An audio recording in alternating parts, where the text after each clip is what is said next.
नमस्कार प्रणाम। हम अहाँ सबके डॉक्टर आशुतोष कुमार झा समस्त मिथिलावासी के दुनू हाथ जोड़ कऽ प्रणाम करै छी एवं समस्त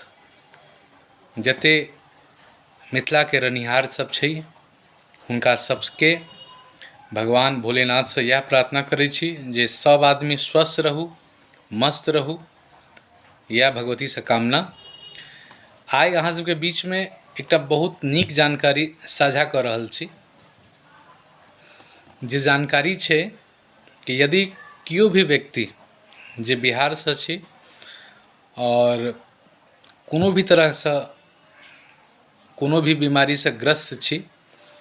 और समस्या ओकर समाधान नहीं भेटैए और चाहै छी जे होम्योपैथिक समाधान ली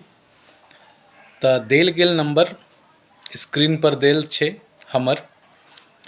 ओना हम अहाँ के कहियो दऽ रहल छी हमर नंबर, अहाँ नोट कऽ सकै छी 7278914254। जिनका किनको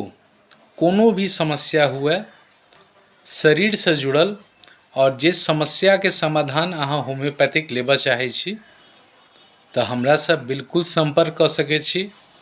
हमरा से संपर्क करऽ के कोनो भी अहाँ के कंसल्टेंसी फीस नहीं देबऽ के, सिर्फ दवाई के शुल्क जे लागत और एवं अहाँ के जे पिन कोड पर जे कुरियर के शुल्क लागत सिर्फ अहाँ के ओतबे देबऽ के और अहाँ के इंडिया के लगभग 18,000 पिन कोड पर हमर सर्विस है। और विशेष रूप से हम मिथिला के बेटा छी और मिथिला में हमर जन्म है और मिथिला के जते रनिहार छै से सब गोटे हमर परिवार जकाँ छी, परिवारक अंग छी। तऽ जते हमरा से संभव कंसीडर हेतै जरूर अहाँ सबके हेतै और पिछला कई साल से विशेष रूप से मिथिलांचल में अपन सेवा दऽ रहल छी, दैत आबि रहल छी और बहुत रास लोग हमरा बहुत रास आशीर्वाद दै छथि और हम चाहब यदि हमर ई संवाद अहाँ के नीक लागल हुए तऽ अहाँ अपन गाम, अपन परिवार, अपन जे भी रिश्तेदार छथि हुनको ई जानकारी दियौ और कोनो भी तरह के समस्या हुए एकदम कखनो अहाँ हमरा से संपर्क कऽ सकै छी और बेहिचक के साथ कऽ सकै छी। आशा करब जे हमर बात